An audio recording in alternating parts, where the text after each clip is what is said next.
La distance la plus lointaine que j'ai conduite dans ma vie, c'est de conduire de Montréal à Calgary. J'ai fait 3 jours en route. À un moment donné, je conduisais. Je ne savais pas où j'allais. Mais j'ai regardé le GPS.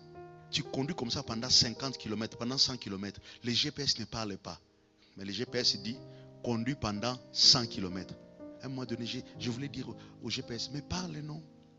Mais parle-moi. Tu as envie que le GPS te parle. Mais le GPS t'avait déjà dit, conduis 100 km. Tu ne vois rien. Tu ne vois pas de voitures. Tu ne vois pas de gas station. Tu ne vois rien. Mais tu sais que je pars dans la bonne direction. Alléluia. Je voulais te dire que tu es à la bonne direction. Même si tu n'entends pas la voix là.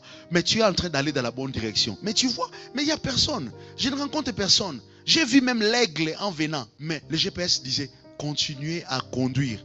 Et à un moment donné, je vois Calgary dans 400 km. J'ai dit, ah, je suis dans la bonne voie. Et quand tu es dans la bonne voie, des fois, ça ne donne pas l'air. Hein? Tu es confus.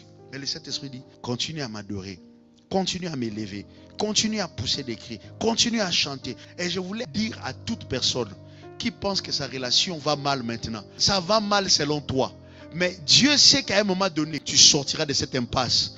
Tu loueras le Seigneur. Tu es en train de te battre pour ton mariage. Tu es en train de te battre pour tes papiers. Ça a l'air de ne pas marcher. Mais le Saint-Esprit m'envoie pour te dire, c'est compliqué seulement maintenant. Parce que tu ne sais pas dans 100 km qu'est-ce qui va arriver. Dans 100 km, il y a une ville qu'on appelle Calgary.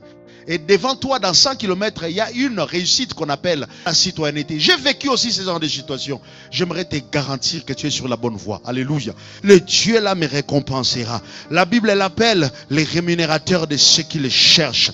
Continue à les servir. Continue à l'adorer. Les enfants d'Israël, pendant 40 ans dans le désert, ils ne savaient pas qu'un jour, ils arriveront à une terre qu'on appelle la terre promise. Tu ne vois pas cette terre parce que tu es encore dans le désert. Mais bien aimé, j'aimerais te garantir que ça va finir par aller.